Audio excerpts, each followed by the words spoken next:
dokie. Shannon here for This Is Fit Inside the Hoop. And I am here to tell you that when it comes to beginning hooping, size matters. Most folks I run into complain that they can't hoop, and I'm willing to bet it's because they're trying to hoop with something that is too small for them. If you're buying your hoop at Toys R Us or Target or somewhere like that, you're not getting the right size. Those are meant for shorter little people.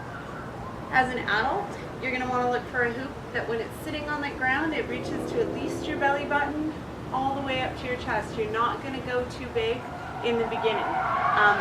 The sense is it's going to give you more time to make it around, to adjust your movement so that you can keep the hoop up. So you need it big if you want to keep it up.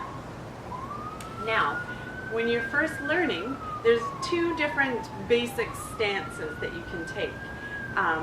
So the first one I'm going to talk about is more of a side-to-side motion.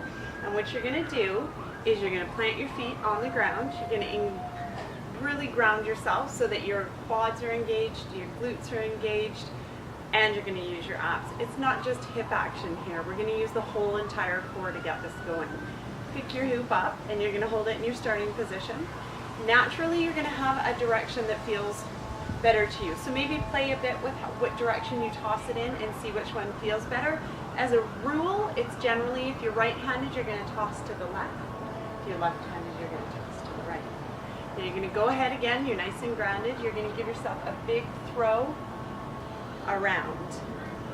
And then you're just doing this back and forth, not back and forth, more of a side-to-side motion, where if you see, my touch points are right on the, I guess my obliques, not really. Anyways, just on the outside here is where my hoop is touching, and that's where I'm giving it a little push. Just back and forth like that. Now, if you're doing that, and it's going well, or it's not going well, and you start to feel your hoop slipping, what you're going to do is you're going to go faster and bend your knees down, and that's going to bring it back up. So once again, if I feel it falling, I'm going to bend and scoop almost so that my hoop comes back up to where it's comfortable.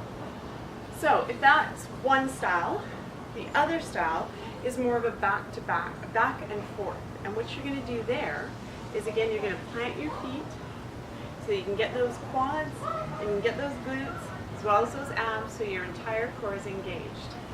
So I'm grounded. I'm going to do the exact same toss motion, but here, with the back and forth, I'm doing more of a push, whereas this is more of a side to side, almost a pump maybe.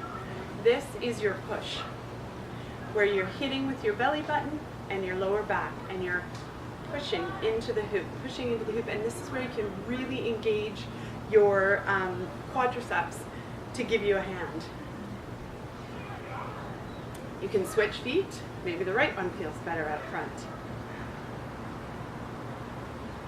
Okay, so give that a try, and in the beginning you will probably find one of them, side to side or back and forth, feels better, but I encourage you to play with both.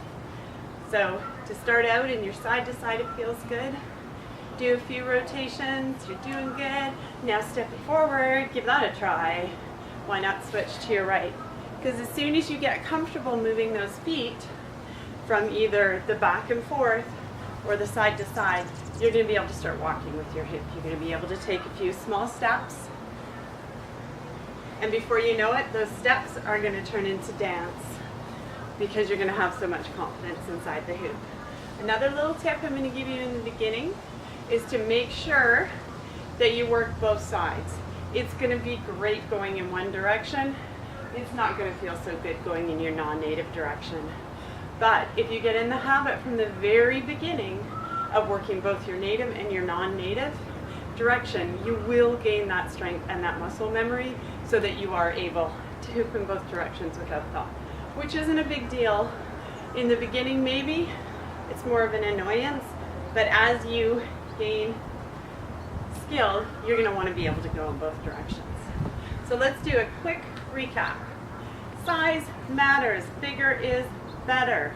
So find that hoop that's big enough for you, get inside of it, ground your legs down, engage those quads, engage those glutes, get those abs ready, give it a toss, in one direction, back and forth, side to side, touch, touch, touch, touch on my sides. Then I'm going to switch it up to my back and forth. Again, I've got those glutes, and I'm rocking back and forth. I'm going to switch it up. I'm going to start taking some small steps, maybe even throw in a little grapevine action, and start thinking about moving in the space around you, and then throw it in the other direction and work on the same skills in that direction. Throw in your favorite song. Maybe you want to start out with one song in one direction, switch it up to the next, and before you know it, as I promised, you're going to be dancing in that hoop like nobody's business.